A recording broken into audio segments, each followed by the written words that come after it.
Ramzan 30 days లో day 14. అస్సలాముఅలైకుం. Hello guys, morning లేసి brushing అయితే కంప్లీట్ చేసుకుని మనోళ్ళందరితో కలిసి పుల్లంపేటకి వెళ్ళేసి షహరీ అయితే కంప్లీట్ చేసుకున్నాను. తర్వాత అయితే కేఫ్ దగ్గరికి వెళ్ళేసి 2 కోకోనట్ వాటర్ అయితే తీసుకుని తాగేసాను అనమాట.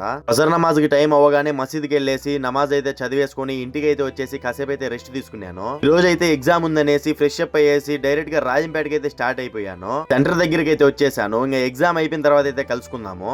A few moments later. 3 hours exam రాసేదానికి లోపలికి వెళ్ళాను. బైక్ అయితే బయట పెట్టి చూడండి ఎంత దుమ్ము పడుందో. ఇంకా వాటర్ వాష్ చేపిద్దామని చెప్పేసి వాటర్ వాష్ సెంటర్ దగ్గరికి అయితే వచ్చేసాను. వాటర్ వాష్ అయితే చేపించేసి జోహర్ నమాజ్ టైం అవుతూ ఉంటే రాజంపేటలోనే జోహర్ నమాజ్ అయితే చదువుకొని ఇంటికైతే రిటర్న్ స్టార్ట్ అయిపోయాను. ఈవినింగ్ ఇఫ్తార్ టైం అవ్వగానే మనోళ్ళందరితో కూర్చొని ఒక్క పొద్దు అయితే చెల్లించేశాను. నరుగున ఇక్కడే కంప్లీట్ చేసుకొని కేఫ్ దగ్గరికి అయితే వెళ్ళేసి మోన్స్టార్ అయితే తాగేసి ఈ డేని ఇలా కంప్లీట్ చేసేసాను. రేపటి రోజాతో రేపైతే కలుసుకుందాము. అంతవరకు మన పేన్ అయితే ఫాలో చేసుకోండి. యూట్యూబ్ వెళ్ళేసి సబ్స్క్రైబ్ అయితే చేసుకోండి. సరే గైస్, నెక్స్ట్ అయితే కలుద్దాం. బాయ్.